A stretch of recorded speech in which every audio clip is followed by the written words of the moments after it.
Hello, everyone, and welcome to the very first delicious episode of the Spooky Soup podcast. My name is Jesse Johnson, here with my sister, my co-host. Hey, everyone. Welcome to the soup. This is Tessa Johnson.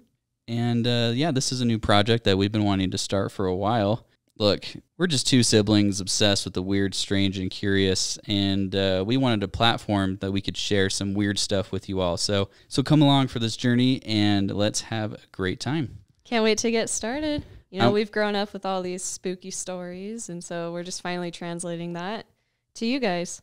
That's right. Yep. I don't know, for a long time since high school for me. I think like sophomore year when I saw my first episode of Ghost Adventures is like when I started getting into the paranormal and the weird stuff. So, yeah, I don't know. When did that start for you? Totally had to do with Ghost Adventures. Every Friday night, I was home alone, usually, with mom and dad, and I'd be watching Ghost Adventures, making pizza. That was always my plans. That's gross. I love it. No, but seriously, like, I can't remember the name of the episode. I tried finding the episode, and they, like, don't air it any, like, you try and go find it on their, like, list of episodes, and it's not there. Like, it's so old that Zach Bagans is scrawny. Like, it was literally one of their first episodes, and it was like, I know they went back to this location, but it was this hotel in Colorado that was abandoned. Oh, Goldfield Hotel? I think it was a Goldfield Hotel, yeah. So it's the first episode, and the part that got to me was when Zach and Nick, they're in the basement, and they like turn the corner into a room, and a brick that was laying on the ground just goes flying across the screen. And like that, from that moment, I was like, what the frick? What are ghosts? What is this? Anyways, so that's what got me hooked on the weirdness. So yeah, that's a little bit about me. Yeah, I totally relate to that. I mean, growing up, I was always terrified of our basement. I just always felt like there was something down there. I didn't know what it was. I still live in that basement, and I can still feel it. But wait, hold. How old are you? 23. How long did it take you to move down there? 22 years. We're like 22 and a half years. Shut up. I lived down there for, like 16 years? So don't even start with me. But no, I can attest that our basement is haunted. So, okay, well, with the content that we want to share, once again, it's creepy, it's curious, it's strange, it's weird. It's awesome. But today I have 2 Reddit stories to share. Oh, awesome. Okay. Well, I have more of like a historical story, but it's very creepy. I love it. Yeah. Mine, I want to end on creepy. Like, mine are creepy, but probably not as creepy as yours, because I'm looking at your eyes right now, and it's going to be creepy. But mine are still creepy. Eyes. Okay. So I'll go first. Okay. For this episode, I'll go first. How about that? Sounds good. Okay. This first one is called Genuine Fear, and it is by the Reddit user ThenSystem1022. So it starts off, I've been working in law enforcement for the past 25 years, so I've seen my fair share of crazy stuff. But today is the first day I finally experienced genuine fear. I recall the time I responded to a domestic violence situation. The call for service went out 10 minutes into my shift. Dispatch reported a woman was crying out for help inside her home. Without a moment's hesitation, I hit my lights and sirens and raced over to the location of the call, but by the time I arrived, she was already deceased. According to the neighbor, she and the boyfriend were both heavy drug users, and he often beat her when he became upset. I knocked on the door and announced my presence and slowly made my way inside. My boots made a squishy sound when they touched the blood-soaked carpet. I followed the trail of blood and found her lying on the kitchen floor. He stabbed her over 50 times and removed her heart. I searched the rest of the house and found him overdosed in the back room. Until today, this was my scariest call for service. Jeez. I don't like that.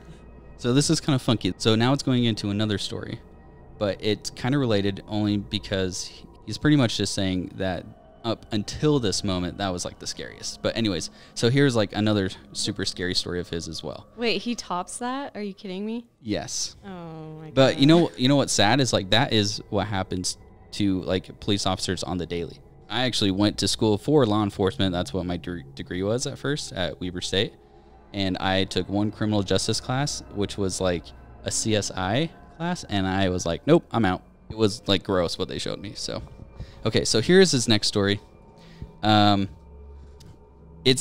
There's no title to it, but it's all within the same post. So it continues.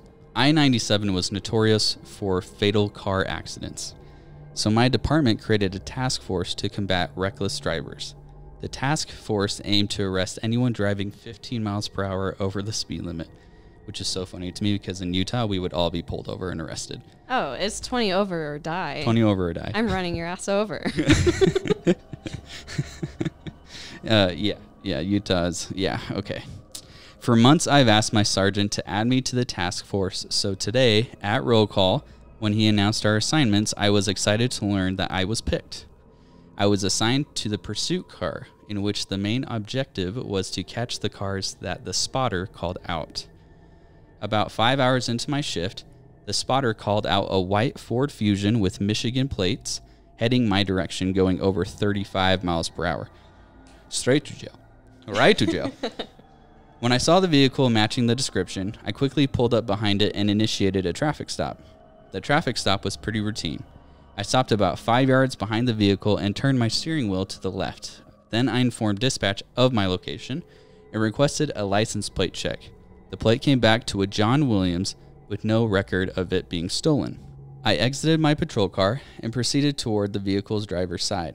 I stopped and placed my hand on the trunk to mark my presence and ensure it was secure. When I approached the driver's window, I asked him to turn the car off and throw the keys on the dashboard. Thinking back on it now, I do recall him having the eyes of a dead man. I then asked him to produce his license and registration, which he did without delay. With his info in hand, I headed back to my car to run a name check. However, I couldn't find his name in the system, so I asked dispatch to try. Dispatch managed to find him, but they informed me he was coming back as deceased. In preparation for the arrest, I radioed for backup and waited until they arrived. With my backup on the scene, we approached the vehicle to make the arrest. However, when I got to the driver's side window, I noticed the driver was gone. I quickly radioed a lookout and canvassed the area for him. With the driver nowhere to be found, I searched his vehicle for clues. About halfway through the search, I noticed a familiar foul smell coming from his trunk. Working in my profession, you become familiar with certain smells, and one of those smells is that of a decomposing corpse. I grabbed the keys from the dashboard and walked around to the trunk. I paused for a second to mentally prepare myself for what I was about to see, but nothing could prepare me for what lay inside the trunk. When I opened the trunk, I was mortified by what was inside. A cold chill shot down my back, and the hair on my arms began to stand. For the first time in my 25-year career, I was experiencing genuine fear, and it wasn't because of the corpse. It was because the corpse was that of the driver. Oh, no. That's a nope right out of their scenario. You can't really trust what's on Reddit, but I searched true Reddit scary stories, Yeah. But bravo to this Reddit user, because that was some really good writing. Yeah, it definitely got me hooked. So, yeah, scary. That is scary. Part of me believes that's got to be true in some essence, you do recognize the smell of death when you smell it. So I've heard. I was going to say, how much death you've been around. Yeah, freaky. Good writing. That's pretty good, right? Yeah. Yeah. So that was one story. I have another. All right. Okay. This one is creepy. This one's meant to more just give you chills. But anyways, I'm not going to say anything more just to kind of get you in the moment. So this one was posted by Reddit user L_Matthews. So this one is called The Rest of Your Life. It is a short thriller. This one's a little bit longer. I'm going to try and do voices because there's 2 characters in this. All right. Hello, dear boy. A voice gently called out from the darkness, steering Sam awake from his deep slumber. He blinked a few times and found that the world did not become brighter as he opened his eyes. Wherever he had woken up was pitch black. No light shined in from any window or crack that may or may not have been there. He felt his eyes dart around for a moment before he realized how stiff and sore his body was. The young man let out a groan and struggled to sit up on the cold, hard surface he had woken up on. His joints refused to loosen and his muscles wound tighter from his movements, but he was soon propped up on the palms of his hands. His eyes glanced around again to find anything he could fix them to, but all he was allowed to do was stare into the seemingly infinite void. Who's there? Sam called out as he had realized that the voice he heard came from this reality and not from the dream one. The young man waited for several moments with the only darkness answering back with its sinister silence. With a lack of any audible response, Sam shifted slightly with his hands outstretched to his left as he desperately searched for a vertical surface to rest his back on. Though, before he could find anything, there was finally a response. I don't believe my name matters at this point. In a few minutes, I doubt you'll even remember it, the stranger said with a grim, rusty voice which sounded like metal scratching against metal. Sam's breath caught in his throat, and his heart thumped at a startling rate. His body froze, and he didn't want to move another inch until he was more comfortable with the situation. Where am I? Naturally, this was the next question the young man could conjure up. This time, Sam stayed motionless and listened very carefully for the voice. Though, just like last time, there were several moments of the darkness whispering its silence to him again. He so desperately wished he could see something, just an outline of any shape would suffice. Just something he could fix his constantly moving eyes on. You're not where you're supposed to be. That much you know for sure. The stranger finally reciprocated. Sam flinched from the scratchy voice which he now determined emitted just a couple of feet in front of him.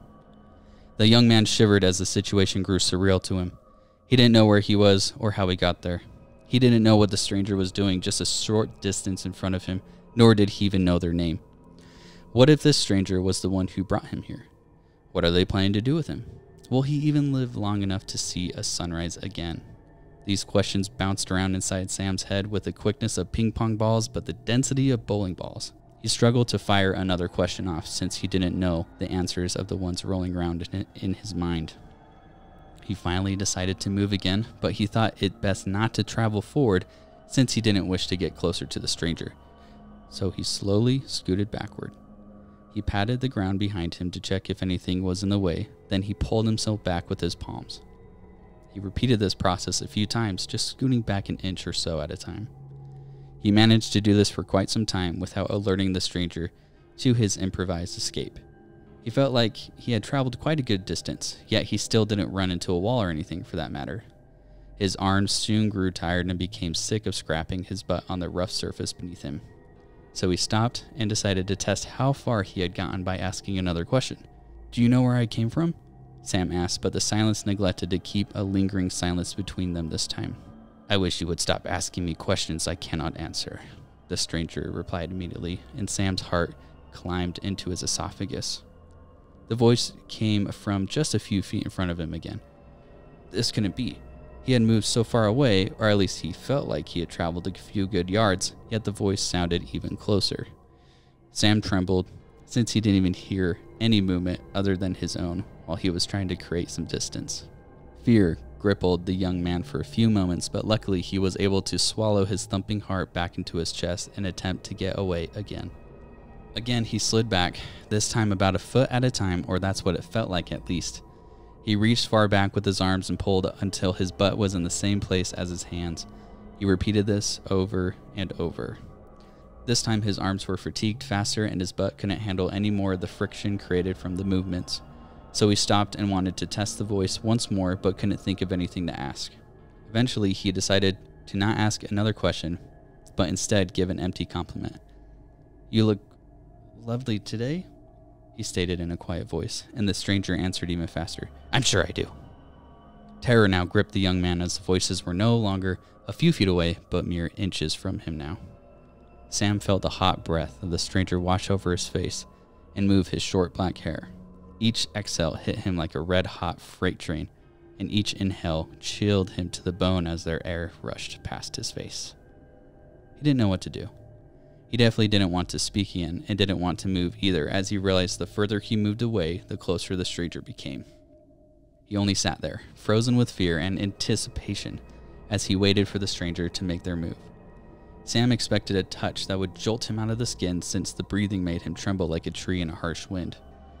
Though nothing came, he only felt the inhale then exhale of the stranger that refused to leave him alone. He shivered and stared into the darkness in front of him, with still no shape or silver of light manifesting for him to focus on. His eyes still darted, and he trembled as he felt the vast space seem to grow larger around him. Even with the sharp-voiced stranger remaining only inches from him, the young man felt a solitary veil drape over his face. He shivered for a moment before muttering the courage to speak again. "Well, why are you here?"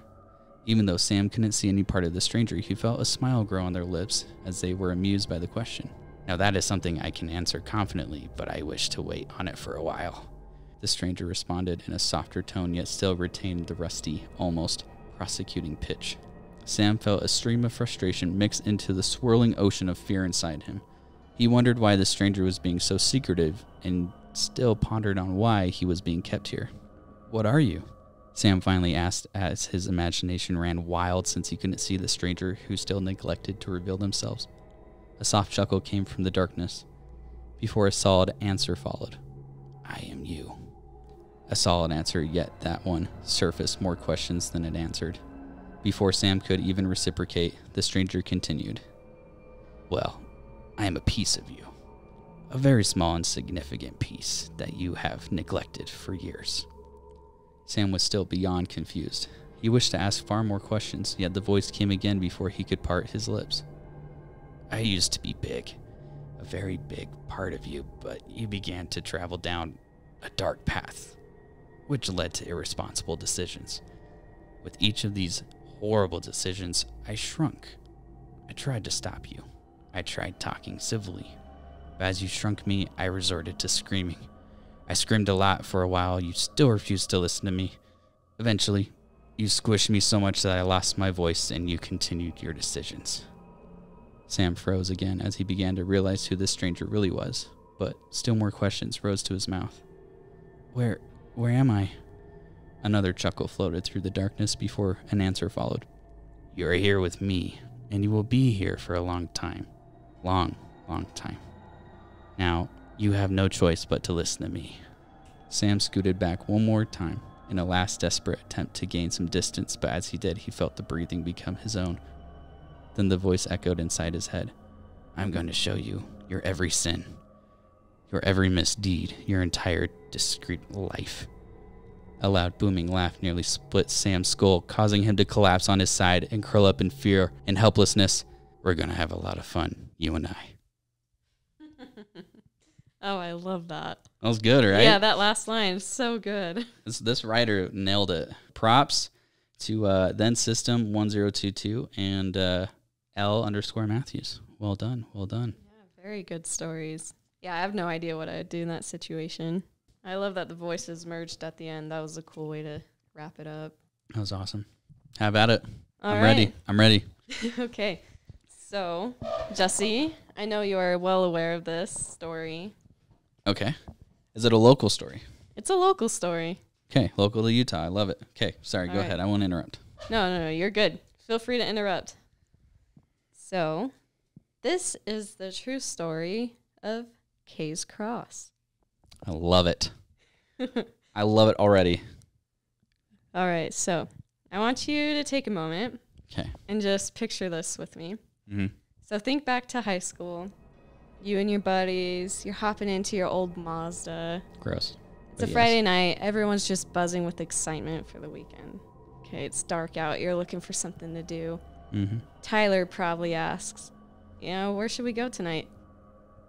What do you think? You just go, you drive around the neighborhoods, you roll the windows down, listen to music all loud. Classic high school. Totally. You go to Kaysville, you drive past the Kaysville Cemetery. You're just looking for something to do, and then all of a sudden, your headlights land upon a dark, one-way, tree-lined dirt road. Now, there's a sign up front that says Kays Hollow, no trespassing. Within a moment, all the tales from fellow classmates flood your mind about the towering stone cross in the middle of the woods, the lonely soldier guarding the orchard, satanic ritualistic killings, the werewolf of the hollow, the silent polygamist family with long white dresses, the shotgun-wielding trigger-happy landowners, and the 7 dead wives buried below that ever-stoic stone cross. You've never been here before, didn't actually mean to find it, but you just happened to turn down the right road at the right time, and there it is. So, which is it? What's actually true? The werewolf with the glowing yellow eyes that lurks among the shrub oak? Or is it the 7 dead wives who are looking for revenge upon their husband? Honestly, the real story is a lot more messed up than any of the folklore that's out there. Ooh. So I hope you're excited. I just got like a wave of memories coming back to my brain. Oh, me That's too. crazy. Okay, keep going. All right, so the year's 1946, and a man by the name of Krishna Venta is in his prime. Now, Venta was a World War II vet, and after the war, he decided to change his course. He didn't want to keep doing that, so what he did is he started his own religion. Okay. Now, here's the twist. He told everyone that he was Jesus Christ, that he was born on a planet similar to Earth's orbit, but his planet got too close to the sun, so he took a rocket here to Earth and wanted to colonize it. Okay, interesting. Yeah, so oddly enough, he started gaining some followers, and this is when he started settling this commune in the Simi Valley of California. So he started this cult called the Fountain of the World, and the rules were as follows. They lived strictly without earthly things, so anything you owned, if you wanted to join, you had to get rid of it, which was easy for people to do who were joining it because there was nothing of value on the commune anyways. All members wore robes, they walked around barefoot, and all the men had to have long beards, and everyone was encouraged to grow out their hair super long. Sounds like a cult. It is a cult. By all means, it's a cult. Yep. So if things weren't crazy enough, this is where it gets even worse. So, as the Messiah, Venta prophesied of a racially charged civil war in which the blacks and the whites would fight with help of the Russians. Okay. And he believed that this was the war to end everything. And once the war was over, he would be the Messiah. He and his followers would arise from their hidden valley in California, and he'd be the new Christ. He'd be the one to bring peace among the war and destroy the Russians. Wait. Doesn't he know that there's like other races out there too, like besides white and black people? But they're the only ones who fought. Apparently not. And Russians are mostly white, so okay. Anyways, this guy sounds like we should get him on the podcast, you know? We should. Okay, sorry, keep going. No, you're good. So does any of this sound familiar to you? Like a racial war, a prophecy of it, and someone being the Messiah planning this war? Because this is what Charles Manson did. Yep. So it's believed, however, it's not confirmed, that Venta's racial prophecies and other teachings heavily influenced Charles Manson to come up with his whole helter-skelter scheme, where he was going to murder people in the means of starting a race war. And there's actual evidence of this. So Charles Manson actually lived with the commune, the Fountain of the World, in 1968, which was 1 year before his family murdered actress Sharon Tate. So there's a lot of parallels between Krishna Venta's teachings and Charles Manson, so it kind of makes sense that people think Krishna Venta influenced Charles Manson to do Helter Skelter. Okay, interesting. Yeah. So back to Venta. In the years leading up to his murder in 1958, he became a lot more comfortable with the women in the commune. Of course. Yeah, I mean, that's how all cults go, right? Yep. And the men, they really hated him for it. Yeah, I bet. Yeah. 2 of his ex-followers of the Fountain of the World, they had enough of Venta sleeping with their wives, manipulating all their friends, and supposedly stealing a lot of money from the cult for his own use. And so what'd they do? They went on a suicide mission, and they blew each other up with Venta in the room. Okay. Yep. They wanted him dead. They were pissed. Wait. Like C4, the whole shebang? grenade, whatever TNT, it is. black hat fireworks. Okay. One of those. They probably drove Jeez. up to Wyoming, got them illegally. Yep, that's how you do it. Okay, wow. So- well, all right, so boom, he's gone.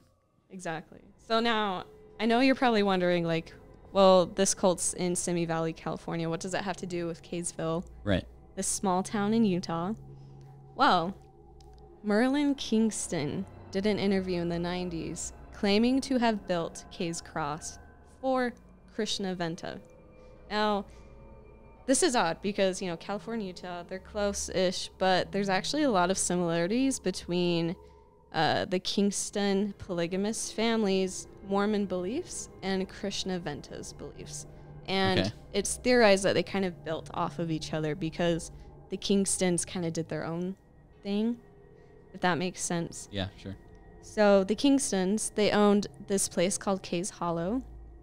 And in 1946, they had Krishna Venta come and do lectures on their land in the woods. He would come, they would host him over the summer and the spring, and he would preach to people about how he's the new Messiah. And with all this, Venta wanted a huge cross to represent his kingdom, in which K for kingdom was engraved on the cross. So it wasn't for Kaysville. Not for Kaysville, not for Kingston, but for kingdom. Okay, so many Ks. Yeah. Okay.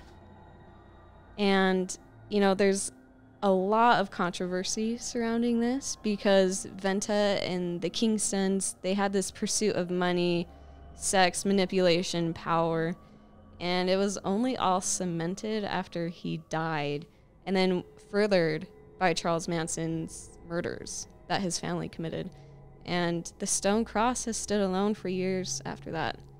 It welcomed any visitor brave enough to endure the trek through the dark woods under the light of the moon in an effort to see if the legends are true, which they are, at least some of them. So the cross was real. It was associated with cults, with murders, multiple murders, and much more. So in February 1992, it was a bleak day for people like us who like all the spooky things because an unknown person blew up the cross with dynamite. And to this day, it's still unknown who did it or why they did it. There's no answers out there. No one has come forward, and it's probably a good guess that no one ever will. Was it a ploy by the landowners to get high schoolers to stop trespassing at night, or was it something more? Did people not want to be affiliated with the Kingstons or with Krishna Venta's teachings? Yeah, well, I wonder if it's one of the husbands that that didn't blow himself up. Came back and was like trying to get rid of all memory of what's his face? Of Krishna. Yeah. And, even though it's blown up, a lot of the remains are still there in the woods, so you can go visit Kay's Hollow today. It's true. They do a haunted tour during the spooky season. Mm-hmm. They tell legends of the cross, and it's still there in the dark forest. So, correct me if I'm wrong, but it's a haunted tour now? Because at one point it was a haunted alleyway. So it was like a haunted house type of thing. And then from what I remember, you go through it and you end at the cross and then you come back. Okay, so that's what I've heard. I've never actually done it myself, but in reading online, I've read that there are haunted tours you can take. Yeah, so it's probably just haunted tours now. Yeah, cool. I'm not sure. Well, we got to do it this Halloween. I and then we can report back to all of our many, many listeners. But yeah, that's the real story of Kay's Cross. And that's why so many people still go there to this day. I mean, I had friends in high school who'd go there. I had one friend who went in the middle of the night, and he said that an owner came out of the house while they were walking through the woods, and he had a shotgun. And he told them, "Get off my property." And they said, "Sorry, we're just looking for the cross. We didn't know where it was." And the guy's like, "Oh, I'll show you." And so he walked with them through the woods, and he got to the edge of this grove, and he said, "Okay, I stop here. It's ahead. Good luck." And he left them alone. What the heck? Yeah. Wow. Well, same thing happened to me. The landowner came out of his house with a shotgun. He fired a warning shot and said, "Get off our land." And so we booked it out of there. Wow, that's crazy. If you guys that are listening like Ghost Adventures.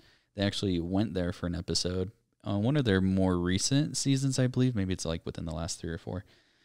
But you can check that out on Travel Channel. And yeah, it's crazy. So many legends, so many weird things that happen there. And it's what's crazy is Tessa and I, we grew up just seriously 3 minutes up the road. Like it's right in our backyard. And it's just it's so weird to me that it's there, but no one ever talks about it. It's like a dark part of like Davis County, I guess, and people kind of don't know about it, just kind of forgot about it. Yeah, people would rather make lore about it than face the truth that it has ties to Charles Manson, and it was this insane cult. That's crazy. I had no idea it was tied back to Charles Manson, so wow. Yeah, we have Krishna Venta to thank for Helter Skelter, supposedly. Well, that's our stories for today, everyone. We hope you enjoyed our spooky soup. It's delicious. Tastes like brains. Guys, thank you so much for listening. This has been episode 1. There are going to be many more to come. We hope to grow our fan base here soon so that we can obviously come back with more content for you all. But guys, you're awesome. Thank you so much for listening, and we will catch you in the next one. See you soon.